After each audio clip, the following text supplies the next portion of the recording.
Aujourd'hui, je vais te donner quelques pistes pour sortir de la solitude. Je te fais cette vidéo parce que personnellement, j'ai pu expérimenter la solitude durant un certain temps et maintenant que j'en suis sorti, que j'ai une vie sociale bien plus épanouie, je peux me permettre de t'en parler avec du recul. J'ai passé plusieurs mois dans une solitude assez intense et c'était pas une solitude recherchée. Je te dis ça parce qu'il existe plusieurs formes de solitude. Alors je ne vais pas entrer dans les détails ici parce que déjà c'est pas mon objectif et en plus de ça je suis pas un professionnel dans ce domaine, mais j'ai pu voir qu'il existe deux formes, on va dire, principales de solitude. La solitude qui est choisie, donc celle qu'on a vraiment recherchée volontairement, soit parce qu'on n'aime pas forcément le contact avec les autres, ou alors parce qu'on veut se focaliser, pourquoi pas, dans un projet, dans je sais pas, quelque chose de sportif par exemple. Donc là c'est choisi, c'est volontaire. Ou alors la solitude qui est forcée, qui n'est pas recherchée. En clair, la solitude choisie, c'est de notre propre faute. Donc c'est vraiment nous qui avons créé ça, qui sommes à l'origine de ça. Et la solitude forcée, c'est de la faute entre guillemets des autres, de l'environnement. Personnellement, je pense que ma solitude était choisie, que c'est moi qui l'avais créée. Et je te dis ça vraiment parce que j'ai fait un gros travail sur mon ego. Si tu m'avais demandé il y a quelques mois pourquoi est-ce que je suis dans une phase de solitude, je t'aurais dit que c'était une solitude forcée, que c'était à cause des autres parce que voilà, les autres me comprennent pas. Mais depuis peu, en étant sorti de cette phase de solitude, j'ai compris que c'est vraiment moi qui l'avais créée. Et cette solitude a atteint un summum il n'y a pas très longtemps, jusqu'à un point où j'allais me poser dehors. Donc ça se passait peut-être 2 fois, 3 fois, peut-être plus par semaine. Donc j'allais me poser dehors depuis l'après-midi jusqu'à la tombée de la nuit, seul, à boire des bières pour essayer d'oublier ce manque de sociabilité. J'étais complètement seul, il m'arrivait même de pleurer, c'était vraiment quelque chose de difficile à vivre. Je regardais les groupes de personnes autour de moi et j'en étais arrivé à un point, à un stade où je me demandais comment est-ce que c'est possible d'avoir des amis. Avec le recul, c'est un petit peu ironique de se poser ce genre de questions, mais vraiment sur le coup, j'étais sérieux quand je me demandais comment avoir des amis, comment avoir une vie sociale épanouie. C'était vraiment des questions pour moi qui m'obsédaient. C'était vraiment quelque chose d'incroyable. Avec le recul, maintenant j'en ris, mais sur le coup, c'était vraiment difficile. Je me suis d'ailleurs rendu compte que le sentiment de solitude, c'est quelque chose qui peut toucher tout le monde, même des personnes qui sont très connues. Par exemple, j'ai appris que Michael Jackson avait déclaré un jour dans une interview qu'il souffrait de la solitude et qu'il n'avait aucun ami. Il racontait qu'il lui arrivait de sortir de Neverland en plein milieu de la nuit. Donc Neverland, c'est le parc d'attractions qu'il possédait, et qu'il marchait seul dans la nuit dans l'espoir de rencontrer quelqu'un et d'entamer une discussion. Il disait que ça n'arrivait jamais et qu'il rentrait alors à chaque fois pleurer dans son lit, complètement seul. Et là, je voudrais faire une parenthèse pour les personnes qui sont seules et qui regardent cette vidéo. Les amis, je ne suis pas là pour vous aider personnellement. Ne m'écrivez pas pour me dire que vous êtes seul, que vous avez besoin d'aide, que vous êtes dans une situation de solitude assez intense. Parfois, c'est difficile à comprendre parce que vous avez l'impression que les youtubeurs, les influenceurs, etc. ce sont vos amis. Mais je ne suis pas là pour vous aider. Je suis désolé, c'est peut-être difficile à entendre, mais c'est la réalité. J'ai déjà ma vie sociale et mon temps et mon énergie sont comptés. Donc ça veut dire quoi? Ça veut dire que mon temps et mon énergie, je les consacre pour mes amis, ma famille, mes programmes aussi, mes coachings, mais je ne peux pas utiliser ce temps et cette énergie pour vous aider. C'est vraiment à vous de trouver vos propres solutions, à créer votre environnement social. C'est vraiment, je suis vraiment honnête avec vous là-dessus. Quand vous avez des youtubeurs, etc. qui se font passer pour vos amis, malheureusement, c'est pas possible, c'est injouable. Ça peut devenir des amis, je dis pas que c'est impossible, mais pour la plupart des gens, ce sera pas possible. Alors comme je te disais, maintenant j'en suis sorti, et avec le recul, j'ai réalisé que c'était surtout une solitude choisie, que c'était surtout de ma faute, autant sur le plan social que professionnel. Et je te parlerai juste après de ce plan professionnel. Ce que je veux dire par là au niveau social, c'est que j'avais un peu cherché ça, dans le sens où je restais borné sur mes idées. Et là, je te parle pas de véganisme, ça n'a rien à voir. Donc parce que si tu me suis, je parle aussi de nutrition végane sur ma chaîne, mais là ça n'a rien à voir. Je te parle de la façon globale dont j'interagissais avec les personnes que je rencontrais, et ça dans n'importe quel domaine, on va dire pour n'importe quel sujet de discussion. J'avais tendance à rester bloqué sur les idées que j'avais, à rester borné sur des concepts et du coup à fermer la discussion aux autres. Je te donne un exemple, je sais pas, quelqu'un qui regardait des émissions de télé-réalité toute la journée, ça m'énervait. Et maintenant avec le recul, bah, je m'en fiche, hein. Je veux dire, c'est sa vie, il fait ce qu'il veut, c'est son temps, son énergie, il fait ce qu'il veut de ses ressources. Et c'est pas pour ça aussi que je vais le juger négativement. Je vais essayer de creuser un petit peu plus. C'est ça qui est important à comprendre. C'est que je vais pas me dire bah ce sera jamais un ami parce qu'il regarde des émissions de télé-réalité et je trouve ça débile, hein, pour être honnête avec toi. Mais maintenant je vais prendre du recul. Même si c'est pas un truc qui me fait kiffer, bah, je vais quand même essayer d'aller voir un peu plus loin et de voir s'il n'y a pas des qualités quand même qui sont présentes chez cette personne. Et du coup, où ça peut être quelque chose d'intéressant, que ça peut être quelqu'un qui puisse entrer dans mon environnement social, dans ma sphère sociale. Alors qu'avant, je me braquais un petit peu sur ça, sur un mode de vie, on va dire un mode de pensée, etc., peu importe, qui était différent du mien. Et ça, bah forcément, ça m'a isolé des autres. Parce que bien évidemment, bien sûr, qui a envie d'être avec quelqu'un qui est fermé comme ça, qui ne veut pas entendre l'avis des autres, etc., qui est vraiment borné, fermé sur ses idées? Bah personne n'a envie de rencontrer, d'interagir avec ce genre de personne qui est vraiment braquée, qui est fermée aux idées des autres. Alors attention, ça ne veut pas forcément dire que tu vas chercher à être ami avec tout le monde, à être ok avec tous les concepts, etc., les idées, le mode de vie des autres. C'est pas ce que je dis, mais simplement c'est prendre du recul et essayer d'aller un petit peu plus loin, de ne pas rester braqué sur une idée, une opinion, un concept, d'essayer d'avoir vraiment une vue d'ensemble par rapport à la personne. Et c'est un petit peu de l'amour inconditionnel, ça je t'en avais parlé en vidéo, je te mettrai le lien à l'écran si j'y pense pour que tu puisses voir cette vidéo. Et donc maintenant que j'ai énormément travaillé là-dessus, bah, je ne vais pas essayer d'imposer mes idées aux autres. En fait, si on me demande, je vais donner mon avis, mais je ne vais pas déjà réagir de manière émotionnelle à ça, donc je ne vais pas m'énerver, etc. Je garde du recul, je m'en fiche. C'est ma vision du monde, si ça ne correspond pas à l'autre personne, peu importe, c'est pas très grave. Je ne vais pas essayer de forcer la discussion dans mon sens, d'amener l'autre à être forcément d'accord avec moi, à suivre mes idées. Parce que déjà, ça va me mettre dans un mood qui est négatif, donc ça, c'est pas top. J'ai pas envie de réagir de façon émotionnelle à tout ça, de manière négative, ça va me tirer vers le bas. Et en plus de ça, la plupart du temps, ça va braquer la personne en face de moi si vraiment j'essaie de la forcer à suivre mes idées. Ça va la braquer et c'est pas comme ça qu'on fait avancer, d'après moi, hein, c'est pas comme ça qu'on fait avancer le monde entre guillemets vers le positif. C'est pas la bonne stratégie, du moins c'est pas celle que j'ai envie de véhiculer. Donc le premier conseil que je peux te donner, c'est d'être honnête avec toi-même au niveau de la forme de solitude que tu es en train de vivre. Si c'est une solitude donc qui est choisie, que tu as créée volontairement ou qui est un petit peu à cause des autres, mais je mets toujours ça entre guillemets parce que pour moi, la plupart du temps, les gens qui disent que c'est à cause des autres, bah très souvent c'est à cause d'eux-mêmes. En fait, ils ont créé cette solitude, mais ils se voilent la face. Donc premier conseil, sois honnête avec toi-même et demande-toi si ce n'est pas toi qui as créé cette solitude. Alors pour moi, c'est un petit peu spécial parce que je travaille sur mon PC, sur mon ordi depuis 4 ans. Donc en fait, j'avais commencé à t'en parler tout à l'heure, il y a aussi le plan professionnel qui fait que ça peut être compliqué. Dans mon cas, comme je travaille seul, la très grande majorité du temps, des fois je vais essayer de bouger un petit peu maintenant de plus en plus dans des endroits où il y a des personnes qui travaillent sur l'ordi. Comme ça déjà ça me permet d'être en lien social avec d'autres personnes.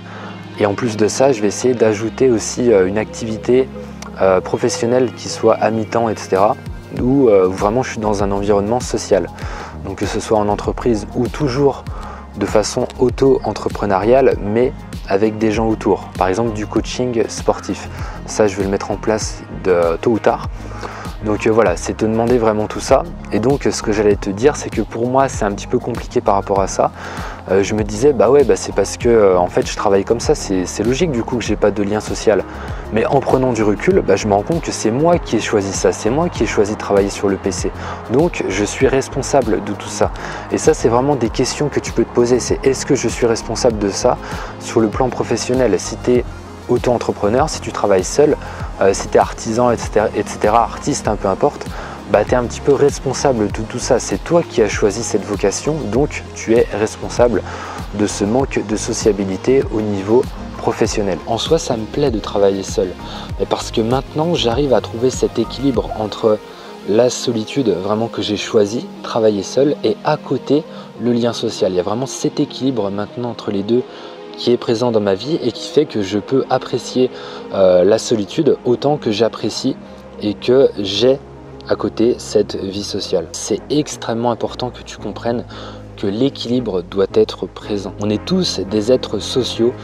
Je pense que c'est extrêmement rare, c'est possible, hein, je pense pas que ce soit impossible non plus, mais je pense que c'est extrêmement rare des personnes qui arrivent à vivre seules, des ermites un petit peu comme ça au fond des bois, et qui sont heureux à côté. Parce que être seul, c'est possible, c'est pas quelque chose d'incroyable, mais simplement être heureux, être vraiment totalement en phase avec ça, totalement en paix avec ça, totalement heureux dans ta tête, bah ça c'est quelque chose de différent. C'est une étape un petit peu qui est différente et ça n'a rien à voir. Deuxième conseil maintenant pour sortir de la solitude, bah c'est évident, ça va être le passage à l'action.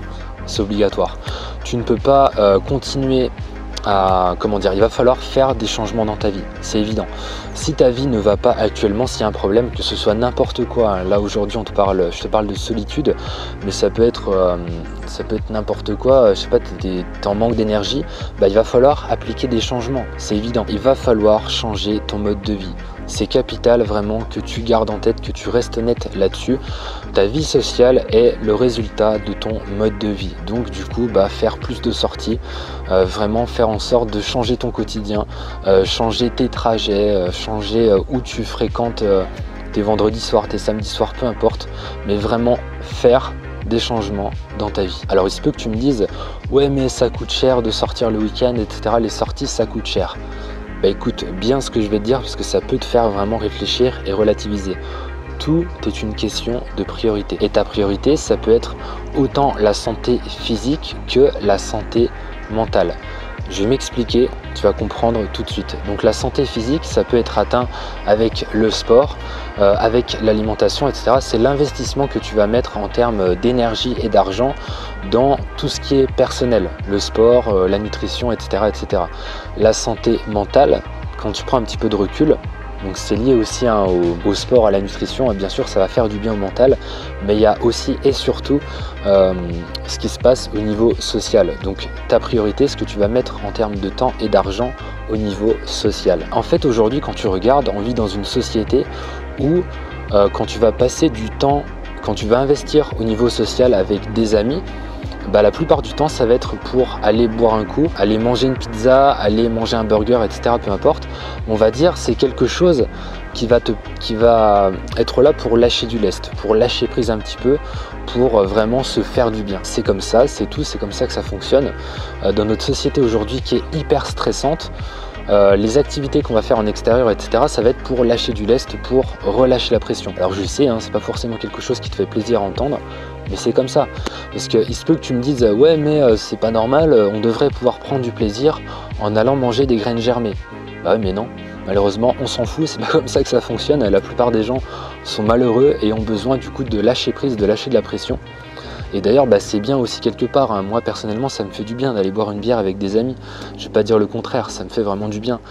Et du coup c'est important que tu comprennes que si tu te braques, si tu te fermes vraiment à tout ça, au fait du coup de relâcher un petit peu ton lifestyle au niveau santé, etc. En passant du temps avec des personnes qui font ça, des personnes qui vont aller manger un burger, qui vont aller manger une pizza, qui vont aller boire une bière. Et là je te parle pas de vegan, hein, ça n'a rien à voir, de nutrition, je te parle juste de relâcher du lest. Si tu te braques vraiment à tout ça, ça peut être dangereux au niveau de la santé mentale. Ta santé physique sera peut-être au top parce que tu fais attention à toi, mais la santé mentale peut en prendre un coup. Et l'important c'est la voie du milieu, c'est cet équilibre entre l'investissement personnel au niveau de la santé et l'investissement social de l'autre côté. Et je te dis ça vraiment parce qu'il y a des personnes qui m'écrivent et qui ne sont pas ok avec tout ça, qui me disent ouais mais non, il faudrait que les gens fassent attention vraiment à ce qu'ils mangent, etc. tout le temps. Bah, en attendant, ces personnes qui m'écrivent, qui ont l'air, hein, je juge pas, mais elles ont l'air vraiment dans l'hyper contrôle, bah, de l'autre côté, elles n'ont pas l'air totalement heureuses. Donc du coup, il y a un petit peu un problème, un petit peu des carences au niveau de la santé mentale. Et là, je te parle pas d'être fou, hein, je te parle pas de quelque chose de dramatique, mais c'est plus un petit peu une forme de déprime, voire éventuellement de dépression qui peut s'installer à moyen et long terme. Donc ça, vraiment, fais attention à tout ça. Il y a énormément d'autres points que j'aimerais aborder avec toi, mais ça va pas être possible parce que sinon la vidéo va durer 3 heures. Et je le ferai je pense un peu plus dans la newsletter, donc je te laisse t'inscrire. Je mettrai un lien à l'écran pour que tu puisses t'inscrire à ma newsletter. Juste rapidement, ce que je voulais dire, c'est faire en sorte de devenir la personne qu'on a envie d'aimer. Si tu fais toujours la gueule, si tu donnes toujours l'impression d'être quelqu'un qui n'est pas bien dans sa peau, bah forcément on n'a pas envie d'aller voir cette personne, forcément on n'a pas envie d'aller interagir avec cette personne. Un truc que je faisais avant et que j'essaie vraiment de supprimer de plus en plus, c'est que je marchais dans la rue avec ma casquette, avec la visière hop juste là au niveau des yeux, avec les écouteurs dans les oreilles et une attitude fermée. Bah ça maintenant je le fais plus parce que c'est évident, c'est tellement évident, mais sur le coup quand tu es dedans, tu ne te rends pas forcément compte. Mais quand tu fais ça, bah, tu fermes vraiment les possibilités, tu fermes l'échange avec l'autre, tu donnes une attitude de quelqu'un de fermé à qui on ne peut pas parler parce que tu as les écouteurs, qu'on ne peut pas bien voir, parce qu'il y a la casquette, etc. Quelqu'un qui n'a pas l'air bien, etc. Donc forcément, on n'a pas envie d'aller parler avec cette personne, une personne qui est renfermée. Redresse les épaules, smile, souris, grand sourire dans la rue. Bon, pas forcément tout le temps, hein, sinon tu vas passer pour peut-être pour quelqu'un d'un petit peu perché, mais simplement quand tu parles à quelqu'un, souris à cette personne, dis-lui merci. Vraiment entretiens l'image de quelqu'un de positif. Alors je sais que le but c'est pas de se forcer non plus, mais simplement sourire, c'est prouvé vraiment scientifiquement que déjà bah, ça va t'amener plus de liens sociaux avec les autres, ça va créer des opportunités et en plus de ça, ça va modifier vraiment la façon dont fonctionne ton corps.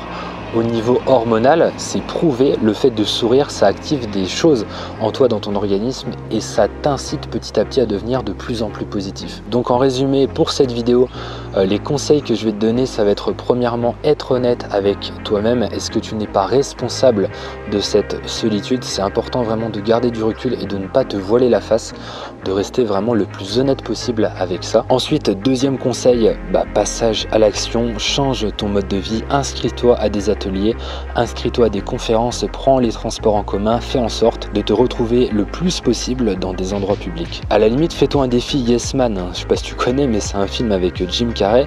Tu dis oui à tout pendant 30 jours, à tout ce qu'on te propose, tant que ça reste bien sûr en accord avec tes valeurs. Mais voilà, tu dis oui à tout et crois-moi, franchement, ta vie va radicalement changer. Troisième conseil, change ton attitude. Quand tu vas à ces nouveaux événements, quand tu prends des transports en commun, etc., garde le smile, reste positif, c'est vraiment quelque chose d'important. Alors comment être positif, ça c'est une autre question.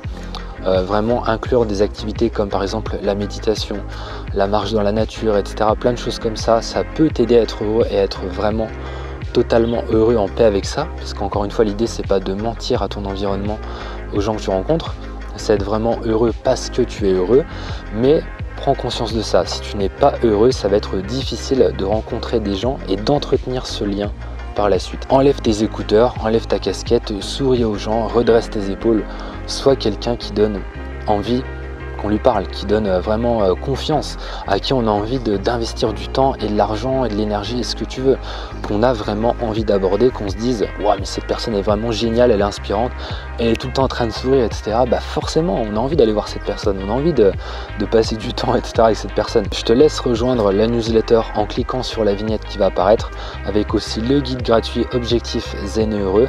Ça va être la vignette à l'écran et aussi le premier lien en description sous cette vidéo. On se retrouve dans la prochaine vidéo avec le cœur et avec le smile.